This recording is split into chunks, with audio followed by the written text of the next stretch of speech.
Hello everyone, in this video we're going to talk about some benchmark testing I've been doing on microSD cards. I've got a little project that I'm working on that's a basic data acquisition data logger, and I wasn't getting the performance I expected to see in writing to the microSD card in the project, and so I started digging into it and testing different cards and found some things that I guess I didn't expect. And I guess I'm not really an expert on microSD cards, but some of the things I've learned I thought I'd share with you. Now, before I get started, I want to apologize for the background noise. It's been raining all week here, and all of the crickets have found their way into my lab, and so I have a symphony of crickets in the background. That's not a sound effect, that's really crickets in the background. So sorry about that. Hopefully it doesn't bother you too much. So first of all, let's talk about the speed class ratings for SD cards. If you go to the sdcard.org website, you can pull up some information that describes the different speed classes. And there's two types of ratings that I've been able to decipher. There's a speed class rating, then there's an ultra high speed or UHS speed class. And it notes on that website that those are not compatible. There is more information available on that site. Let me just bring that up for you real quick here. This is what I'm talking about. And there's just a statement there: speed class and the UHS speed class are not compatible. And it also says down here that it's important to remember that those are two different speed indication symbols for different devices. And so I think that's going to play into things here in a little bit, and just so that you are aware of what I'm seeing here. Okay, back to the presentation here. Okay, so the test configuration, in my particular application that I'm working with here, I'm working with a Freedom K64 development board in a very simple data logging application. It's just a little bit of research I'm doing, and so that's what I'm using for the test hardware. It features a 120 megahertz ARM Cortex-M4 processor, the K64 processor from NXP, formerly freescale, and it does include a HDSC peripheral, and has a microSD card slot, as you can see here. The software application is a bare metal data logging application. There's no operating system. Basically all it's doing is logging a timestamp and the results of 4 analog inputs to a CSV file, and it's continuously looping in that for 10 seconds. And then so there's no scheduler, there's no background tasks, there's processes, there's no operating system get in the way to interfere with the execution of the actual algorithm of the program. So let me show you a little bit more about the program here.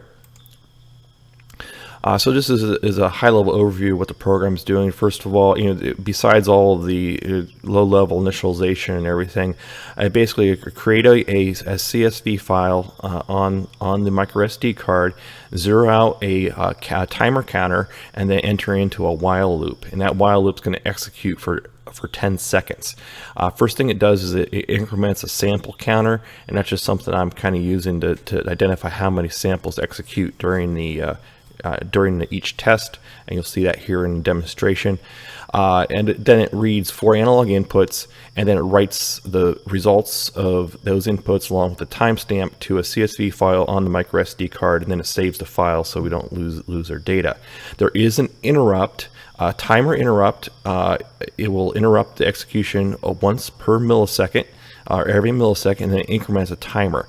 And I'm looking at the end of this execution, I'm looking at that timer value, and if it's equal to or greater than 10, or I'm sorry, it'd be 10,000 milliseconds, then it sets a flag, and then it'll exit this loop and then close the file.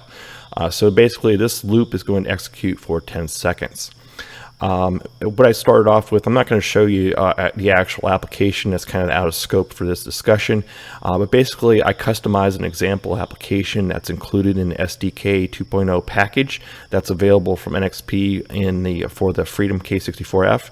And if you download that SDK package, you can find it your root folder there for that package under boards, Freedom K64F, driver examples, SD card _ FAT/FS. So if you start off with that example application, that's kind of what I'm starting with. I customized it quite a bit to get the file format I wanted and to do the analog sampling and the timer interrupt, but that's what I started with.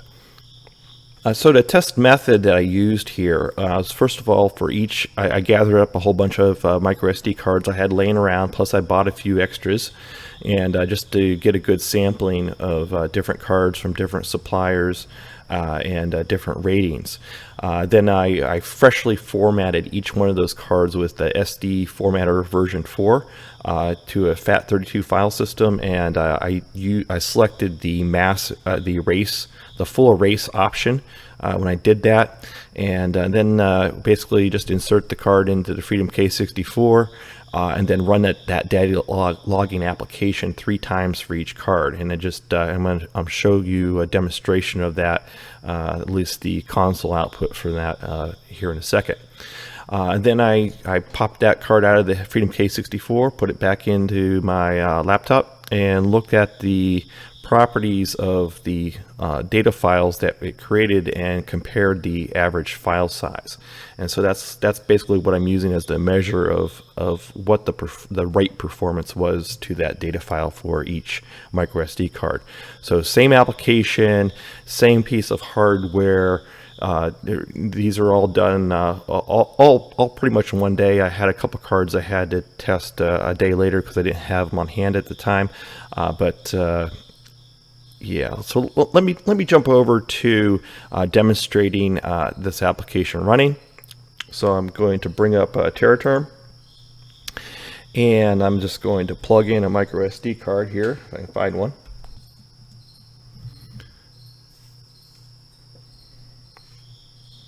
Okay, you can see as soon as I plugged in that microSD card, this program started to execute, and it creates a new file that begins data log, and 10 seconds later it stops and it tells me how many samples were logged.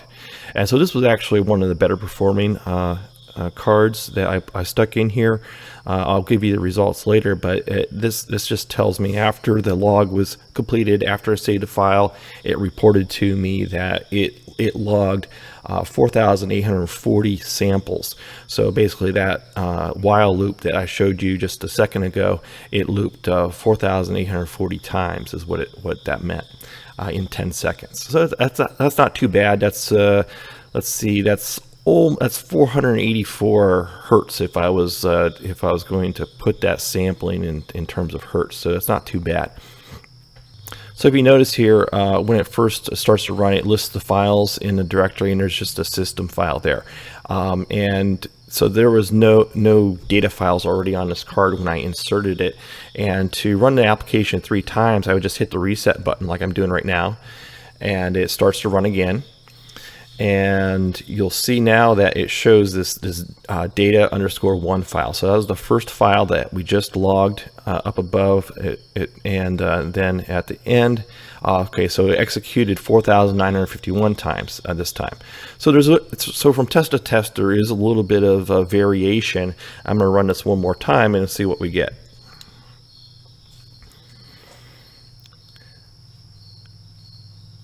So there is some variation from test to test, but I'm going to give you what that variation is test to test here in the results here in a little bit. And so that time it was 4,837. So they're all very close to each other, just a few percent variation from test to test in terms of how many samples were logged. So that's it for the demonstration. Let's now talk about the cards that I tested in this test. So I tested 11 different cards. Not all of them are pictured here. There's 2 of them I had on order when I took the picture, but they are all the SD high capacity type 1, and so they're all the same card type. They are different classes. So I had a generic one here. It's the 8 GB speed class 6, Kingston 16 gigabit speed class 4. and I won't read through all these, but there's, let's see, 1, 2, 3, 4, 5, 6 different manufacturers and 11 cards in total. We've got Speed Class 4, Speed Class 6, Speed Class 10, UHS 1, and UHS 3. So we covered the only speed class that wasn't covered in this test was the Speed Class 2. I didn't have any of those on hand. That should be the lowest performance of the set, but I just didn't have any of those in this test. So let's show you what the results are. Okay, here we are with that microSD card that I just showed you the demonstration of in the laptop, and you can see here there are 3 files that were created, and these are the files that were created during that demonstration. And how I assessed the performance, I just select a file, look at the properties, and look at the size of the file, and that basically tells me how many bytes were written to each file in that 10 seconds, and so that would be the number used to evaluate each of those cards. Let me also show you just kind of what the data file looks like. So this is, like I said, this is a CSV file. So first of all, before that while loop even executes, when the file is first created, I create a header row that gives a just kind of what's going on here. There's a timestamp, so that's in terms of milliseconds. This really wasn't used in this demonstration program. Execution speed, I did have a loop counter in there, and actually that was my I was hoping to be able to get through that execution loop more than once per millisecond, but as it turned out, it doesn't. And then you have the 4 ADC channels, so basically just the raw counts from each of those ADC channels. I'm not doing any conversion or anything, it's just grabbing the raw ADC value from those 4 channels and then logging it here. So each one of these is one of those execution of the loops. So you can see that in this particular case, it was looping. There's about 2 milliseconds here between each sample. So you can see that. And this data is formatted this way just so that it makes it really easy to use in Excel or MATLAB. If I want to plot or analyze this data, then that's actually my end objective for the project I'm working on. So that's why this data is formatted the way it is. So here's the moment you've all been waiting for, the results. In this page, I'm showing you the details of the results, kind of just trying to show you some of the analysis that went into it. In the first column here, you see the make and model of the card that was tested. And in the second column here is the capacity of the card, or at least what was advertised capacity. The class, the speed class of the card, then the results from the 3 tests that I told you I ran on each card, the average of those results, and then the standard deviation of those results. If you don't know what standard deviation is, it's essentially a measure of how consistent the test is, or how consistent the unit under test is. So it's kind of like the average of the deviation. When we look at these 3 results, there's a certain amount of scatter or variation from test to test, and that's what standard deviation tells us. It's kind of like a measure of how good the test is. Then we have the average of those 3 tests, and then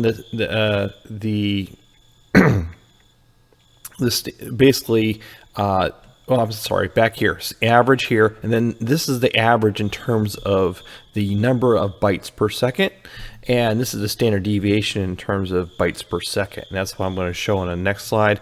And then I just express standard deviation in terms of percent, so it's like a percentage of the consistency from test to test for that particular card. Now, as we go down through these, there was a couple cards that I had more than one example. The Samsung Evo, I had 2 of those. I had 3 of these SanDisk Ultra, and that will help demonstrate how consistent the test itself was. And for some of these, I list a number. For example, the SanDisk, I didn't see any kind of model name. But when I put it under a microscope, I can read this number off of it. I don't know, I haven't looked that up to correlate that to any particular model, but that's the number that I read when I put it under a microscope. Same thing down here under the generic card. I don't have a brand name for that, but that's the number I find when I put it under a microscope. And the same thing for the Kingston card. There's no model that's in any kind of prominent type, but under a microscope I see this number on it. So maybe you can look that up if you're interested in those cards. So that's the detailed results. Now, I always find it easier to look at a picture. So let's look at the results summary. And so what you can see here is that the best performing card was the Samsung Evo Plus, and it had a very low standard deviation. So essentially the blue bars here represent the average bytes per second that were written to the 3 files for each card. So we had 2 cards. You can see that both tests were very close to one another for both cards, and you can see the standard deviation, which is the variation within those 3 tests, was very low. So I see that's a good test. That's clearly the best performer. Next we had this. I wish I knew what this was. This is just a card that I had sitting in my junk drawer. It's a SanDisk, and then if I put it under a microscope, I can read this number off of it. But it was also a very good performer and very low standard deviation from test to test, so it was very consistent. SanDisk Pick Store, I stuck that in my Raspberry Pi last night, so that was a good performer. SanDisk Stream Pro, pretty close. And then we have a little bit of fall off here. I had high hopes for the SanDisk Ultra. I bought 3 of them. They were supposed to be class 10, as you can see in this slide right here. They're all speed class 10. So I would expect those to be above my best performers, but they're kind of like the middle of the road performer. And they also had the highest standard deviation, which tells me that they are the least consistent performer. And that's what the standard deviation tells me. But you can see on average from card to card, there wasn't a big variation from card to card, but from test to test, there was more deviation than any of the other cards. And then you have all the rest here. I don't know if I need to go through all those, but essentially, if you look closely, if we go back to the last slide, you see you have the U3, and all these U3s down here were in the lower third of the test results. So if you go back to the class ratings and how fast those cards should perform, that doesn't really make a lot of sense. So what does all this mean? When you look at these results, what does this really tell us? I think there's a few things we can derive from this, and I'll say again, I said earlier in the video, I'm not an expert on microSD cards. I'm just an engineer, and I like to test things. I don't like to assume things. So what this tells me, first of all, I think the test is valid. We do see a pretty good separation between the best performer and the worst performer. We also see a very low standard deviation in here, and when we test multiple cards of the same make and model, we get very similar results. So I think the test itself is valid as a performance test for this particular application. Something else this tells us, though, is that we can't go by the speed class rating alone. That's unfortunate. I know there's probably a lot of hardworking engineers out there that pour their lives into creating these standards that industry is supposed to follow for rating different things. And for at least my particular application, those ratings are worthless. Sorry, but I don't like wasting my time. I think people have wasted their time. Maybe this is an example of marketing winning out over engineering. I don't know. Maybe someone can explain it to me. But something else that we can say about this is for your particular application, you really need to test it. If you really care about the performance of the SD card that you're going to use for your application, I think you really need to test different makes and models and see which ones works for your application. In another application, these results might look differently. But in my particular application, I think the Samsung Evo Plus is probably my best bet. And there's a few other alternatives there that look pretty close.